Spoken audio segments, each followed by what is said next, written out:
కదంబమాల వీక్షకులకి స్వాగతం అండి. ఈరోజు మనం యాక్చువల్గా కథ చెప్పుకోవాల్సిన రోజు ఆదివారం కదా. కానీ గత రాత్రి అత్యంత విషాదకరమైన వార్త మనలాంటి ఎందరో సంగీతాభిమానులని, ముఖ్యంగా సినీ సంగీతాభిమానుల్ని విషాదంలో ముంచిన వార్త విన్నాం. అదే శ్రీమతి ఎస్ జానకి, సిస్లా జానకి. ఆమె భగవంతుని సన్నిధికి చేరుకున్నారు. వీరి గురించి ఇంతకుముందు ఒక వీడియో కూడా చేసుకున్నట్టున్నాం మనం. మనిషి అన్నాక పుట్టడం, పుట్టిన వాళ్ళు గిట్టడం చాలా సహజం. వయసు పెరిగి పెద్దవారయ్యి వెళ్ళిపోవడం ఇంకా సహజం కదా. కానీ కొంతమంది వారి యొక్క కీర్తిని శేషంగా మిగిల్చి కీర్తిశేషులవుతారు. జానకమ్మ వారి అమృతతుల్యమైన కొన్ని వేల పాటల్ని మనకి మిగిల్చి ఆ భగవంతుడి సన్నిధిలో గానం చేయడానికి వెళ్ళిపోయారు గత రాత్రి. సుమారు 88-89 వయసు వారిది. ఇందాక చెప్పాను కదా, పెద్దవారై వెళ్ళిపోవడం చాలా సహజం. కానీ కొంతమందిని ఇలాంటి వార్త వింటుంటే వారికి ఎంత వయసు అయినప్పటికీ అయ్యో అప్పుడే వెళ్ళిపోయారా అనిపించక మానదు. ఈ వార్త విని నేను కూడా అలాగే బాధపడ్డాను. జానకమ్మ పేరు వారిని తలుచుకోగానే నాకు ఎప్పుడో వారు ఒక ఇంటర్వ్యూలో చెప్పిన మాటలు గుర్తొస్తూ ఉంటాయి. ఆ మాటలు గుర్తుకొచ్చినప్పుడల్లా ముందు జనరేషన్ వ్యక్తి కాబట్టి ఎంత గొప్పగా ఆయనైనా, ఎంత పేరు ప్రతిష్టలు ఆర్జించినా ఇల్లాలిగా మంచి కుటుంబ బంధాలను కలిగి ఉన్నారని అనిపించింది నాకు ఆ ఇంటర్వ్యూలో ఆవిడ మాటలు వింటుంటే. టెక్నాలజీ ఇంతగా లేని ఆ రోజుల నుంచి వీరు సినిమా పాటలు, అనేకమైన పాటలు పాడారు. ఆ రోజుల్లో ఒక పాట రికార్డింగ్ అంటే చాలా టైము పట్టేదిట. అలా వారు రికార్డింగ్స్కి అటెండ్ అయ్యి అలిసిపోయి రాత్రిపూట ఇంటికి వచ్చేటప్పటికి హాయిగా ఏం తినకుండా పడుకుందాం అనుకునేవారట. అలసట కదా. కానీ వారి అత్తగారు ఖాళీ కడుపుతో పడుకోనీయకుండా అన్నం ముద్దలు కలిపి నోట్లో పెట్టేవారట. అలాగే పొద్దున పూట హడావిడిగా తయారై రికార్డింగ్కి వెళ్ళే హడావిడిలో ఎక్కడ తినకుండా పెడతారో అని అన్నం ముద్దలు కలిపి పెట్టేవారట. అంటే అప్పటి వాళ్ళు ఎంత మంచి కుటుంబ బంధాలు కలిగి ఉన్నారో, ఎంత గొప్పవాళ్ళైనప్పటికీ మనకు అర్థమవుతుంది.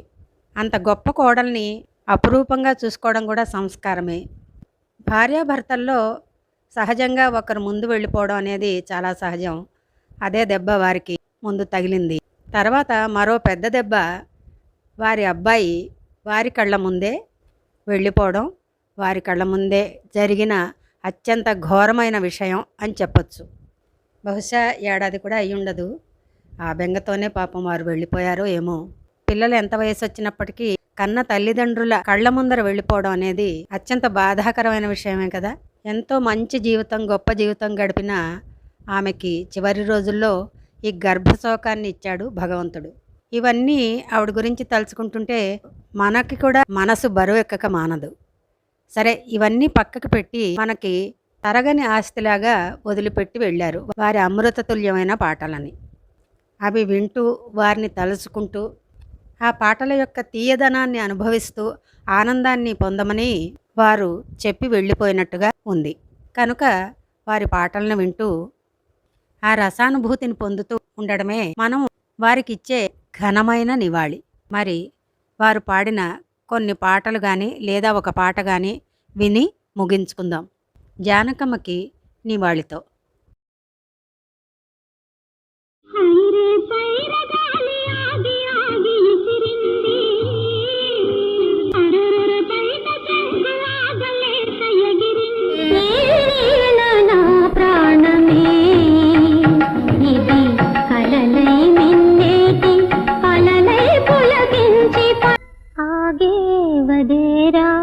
दागे वदेरा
మదిలో